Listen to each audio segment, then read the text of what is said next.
Greetings, everyone. Pete Pardo here from Sea of Tranquility. Welcome to another episode of What's Hot with Sea of Tranquility. It's Wednesday. Yes, it's still Wednesday. Lots of new reviews coming hot and heavy for you here this week, each and every week. Man, 2024 has been a great year for music so far, especially if you like hard rock and metal and prog and stuff coming from Scandinavia and Australia, which is where this one is coming from. This is the second album, long awaited. It's been 8 years since their last album. The last album was called The Warrior Spell, came out in early 2015.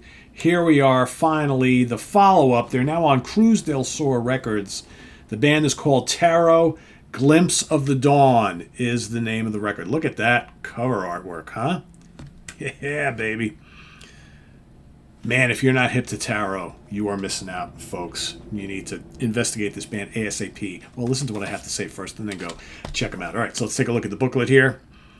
Look at that. Kind of cool logo, right? Nice to see these guys on a very cool metal label. Got full lyrics. Guys in the band, there they are. Credits and things, right? So, who is Tarot? Who are Tarot?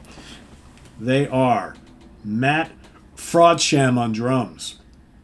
David Walsh, bass guitar and vocals. Felix Russell, guitars and vocals. Will Freed, guitars and vocals.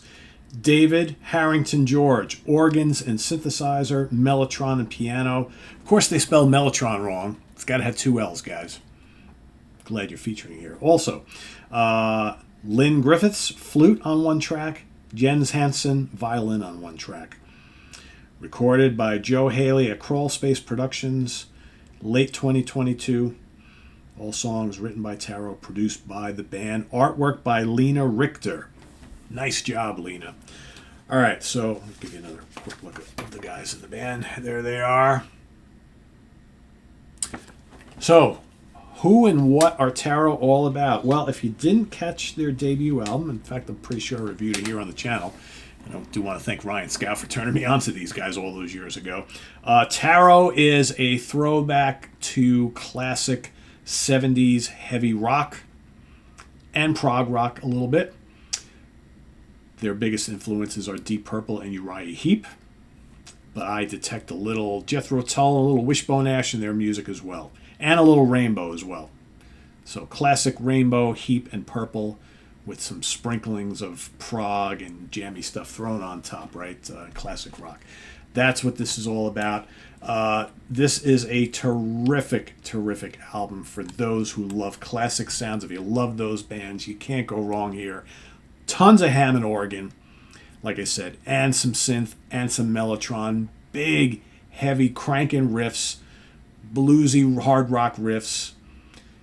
A nice, epic feel. There's a proggy feel in spots. There's a classic rock feel in spots. Glimpse of the Dawn kicks it off in fine fashion. Terrific track. The Winding Road is so good. Leshy's Warning follows that. Echoes Through Time is terrific. For me, though, man, this is weird. That's like the last bunch of albums I reviewed.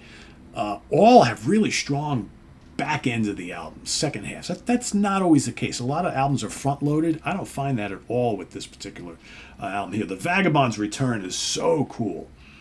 Such a good track. Again, man, if you love vintage Heap and Purple, like the heavy stuff, wicked battles between the Hammond and the guitars. I love when the mellotron creeps in, but man, Dreamer in the Dark, whoo boy. Take Argus era Wishbone Ash and throw some kind of, like, I guess, first two albums of Uriah Heep in there, and then like maybe the Jethro Tull Songs from the Wood.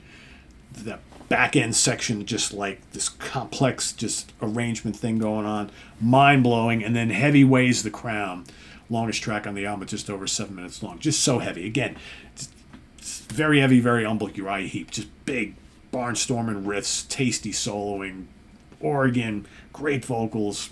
There's a vibe on this whole album that's just absolutely terrific and just so vintage sounding.